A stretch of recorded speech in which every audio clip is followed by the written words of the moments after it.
Hey guys, John V here from Phone Arena. Right now you're watching our in-depth video comparison between the Apple iPhone 5C and the Samsung Galaxy S4. So the iPhone 5C just landed recently, of course. Now, even though it shares some of the same hardware as the iPhone 5 from before, it's packing a new body. On the other hand, the Samsung Galaxy S4 continues to be a great venerable competitor in the Android landscape, and it's been a hot handset since its release. So we're going to find out how these two handsets stack up against one another.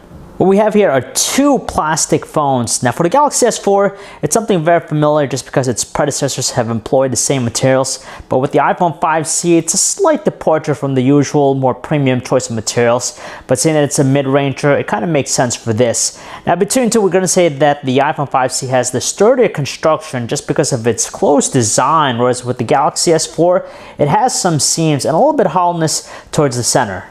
It actually feels more comfortable holding the iPhone 5C in our hand than the Galaxy S4 just because of its smaller footprint.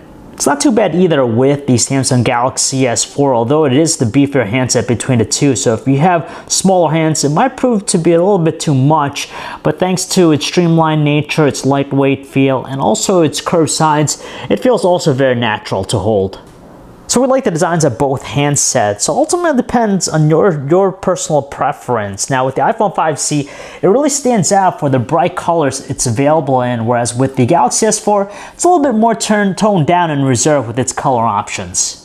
There's nothing really new with the display on the iPhone 5C just because it's the same one used by the iPhone 5 last year. It's a 4-inch 640 by 1136 Retina display. It uses IPS LCD technology versus the larger 5-inch 1080p Super AMOLED panel of the Galaxy S4. There's an apparent pixel density advantage with the Galaxy S4's display just because it equates to a pixel density of 441 pixels per inch versus the lower 326 pixels per inch pixel density of the iPhone 5C's display. Now the only time we notice it is when we look at the two handsets very close to our eyes. At that point, that's when we realize that there are sharper looking details with the Galaxy S4's display, but when we're looking from a normal viewing distance, it's hardly noticeable. Each display has its own particular strengths. Now with the iPhone 5C, it really stands out for producing the more accurate and realistic looking colors, and on top of that, it offers superior outdoor visibility, so we're still able to see it outside with the sun present.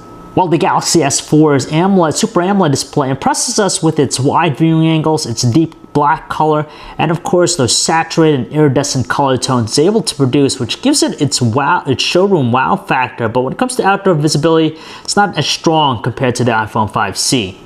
And the Galaxy S4's display also has the ability to track our finger as we hover over the display. It's very useful, particularly with the various Air View functionality with the platform. Overall, we're more impressed with the Galaxy S4's display. It's just bigger, sharper, more detailed, and of course it has that iridescent glow to really catch our attention. Take a look around the sides of both handsets. We pretty much find the same set of things. For example, the dedicated controls, the volume, and also power buttons. We actually prefer the set on the iPhone 5C, mainly because it's more raised and offers a better distinctive feel than the Galaxy S4. We also have their respective power ports, micro USB on the Galaxy S4 versus the Lightning docking connection with the iPhone 5C, 3.5mm headset jacks, their standard mics, their noise cancellation microphones. But with the Galaxy S4, it packs a very useful IR blaster on the top edge, which allows it to convert into a universal remote. Flipping them to the rear, we find their cameras. It's an 8-megapixel iSight camera in the iPhone 5C, and it features an LED flash, an f2.4 aperture lens, a backside illuminate sensor, and 1080p high-definition video recording quality. And with the Galaxy S4, it sports a larger size 13-megapixel autofocus camera, which features an LED flash, an f2.2 aperture lens, a backside illuminate sensor, and also 1080p video recording. Nowadays, it's pretty rare to find, but with the Galaxy S4, we continue to appreciate that it offers a removable back cover, so that grants us access to its battery, its SIM slot, and of course that ever so useful micro SD card slot, something we can't say the same for the iPhone 5C.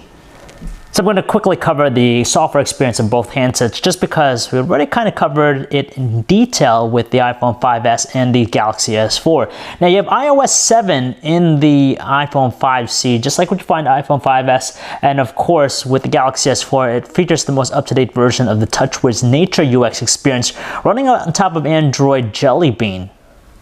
Mainly because iOS 7 brings forth some new visuals to the mix. We actually like the design of the iOS 7 experience a little bit more than what we have with the TouchWiz Nature UX experience on the Galaxy S4. You have all these layered designs combined with these translucency to give it a sense of depth, and we just like all the nifty cool animations that are also in toy with the experience. At its foundation, iOS 7 continues to be just a very simple user interface, and that's what's so great about it. It's not complicated, unlike the Samsung Galaxy S4. On the flip side, we have the Galaxy S4 and its TouchWiz Nature UX experience on top of Android. Now, the beauty about this is that it offers a whole lot more customization and personalization than its rival. So you can mix up things with the home screen with different types of wallpapers, some widgets, some icons, and just really deep about that. The other thing is that it packs along some additional features with the software like air gestures, air view, smart scroll. Some might feel it to be a little bit redundant, while others might find it very useful, but regardless of that, it's still just a lot more than what the iOS 7 experience has to offer.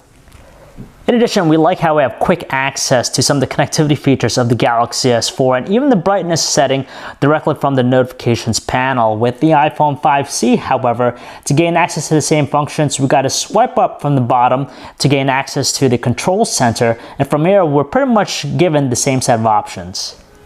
On the surface, multitasking is executed in the same way with these two handsets. So with the iPhone 5C, double tap the home button and we have the mini windows, and we could switch at any time to any of the applications that we need. In contrast with the Galaxy S4, we just hold down the home button for a little bit and we have the ability to actually get access to the task menu here. And from here, same premise, we could easily switch between any of them.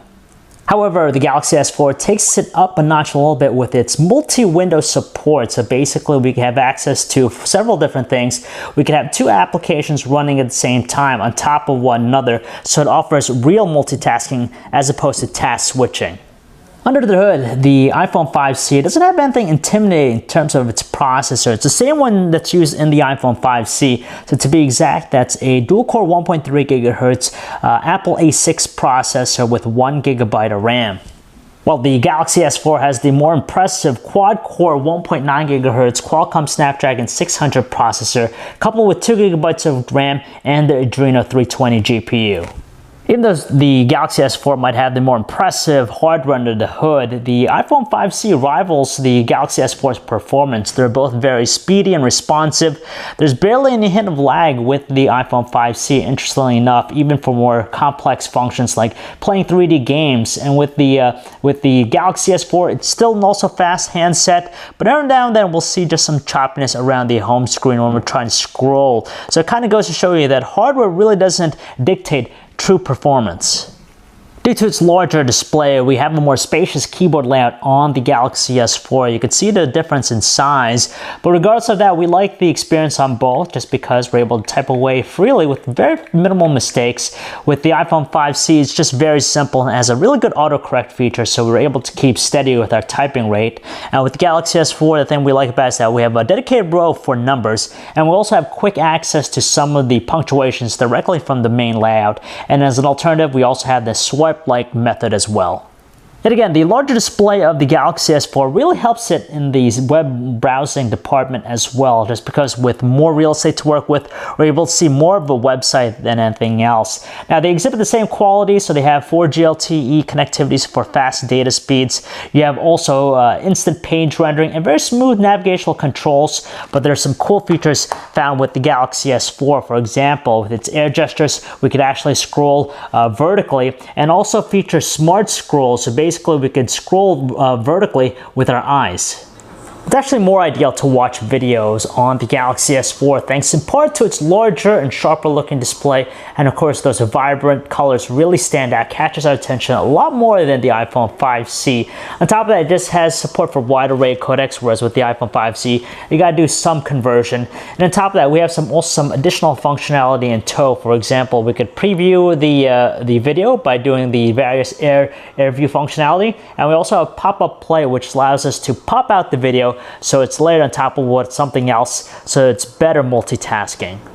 If you love simplicity, you're going to like the camera UI on the iPhone 5S more, just because it's basic and its main focus is just to take snapshots very quickly. We do have some few shooting modes. For example, you have HDR mode, you could change to video, photo, you have a square shot mode, you could take panoramics, and of course there's this cool color filters that are available with the UI itself. But beyond that, it doesn't have any manual controls of any kind.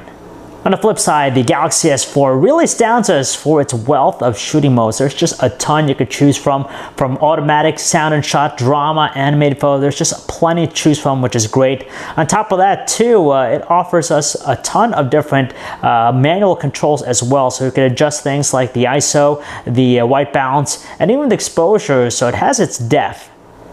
Between the two cameras, we're going to go with the Galaxy S4's 13 megapixel autofocus camera, just because there's not really a whole lot different between the iPhone 5C and the iPhone 5 from last year. The same exact camera to be exact. So when it comes to outdoor shots, the Galaxy S4 really captures our attention with its strong details, sharp visuals, and more realistic looking color tones, whereas with the iPhone 5C, it has a little bit of saturation going on with its color reproduction, but does handle exposure a little bit better. They both handle lower lighting conditions in the same manner. And when it comes to 1080p video recording quality, again, we still would go towards the Galaxy S4 just because of the sharper looking visuals able to capture, but it has a little bit more noise present in its shots over the iPhone 5C. We don't find one handset to offer a significant advantage when it comes to battery life, just because we're able to get by the usual 1 day of normal usage out of both of them. Naturally, pricing always becomes a major thing with any smartphone. Now, with the iPhone 5C, it starts at $100 with a 2-year contract for the base 16GB version, whereas with the Samsung Galaxy S4, it normally sells for $200 with a 2-year contract. But of course, depending on where you get it, you might even find it cheaper than that. So if you guys prefer simplicity and saving more money more than anything else, you'll probably want to gravitate towards the iPhone 5C. That's what you're going to get it with this device. It's compact, it has a nice solid design, and on top of that, the user experience is very simple, and that's what iOS 7 is all about, but it's lacking the same feature set or the extensive set of features found with the Galaxy S4's experience. Power users will want to go with the Samsung Galaxy S4. It's just a workhorse in every way, and its performance is top-notch in a variety of key areas, so if money isn't concerned to you, you want to pick up this one here. On top of that, with its Samsung TouchWiz Nature UX experience, it just shows it has greater depth than what iOS 7 has to offer over on the iPhone 5C. So if you guys want to learn more about either handsets, you can check out our website, phonearena.com. It's John V. Thanks for watching.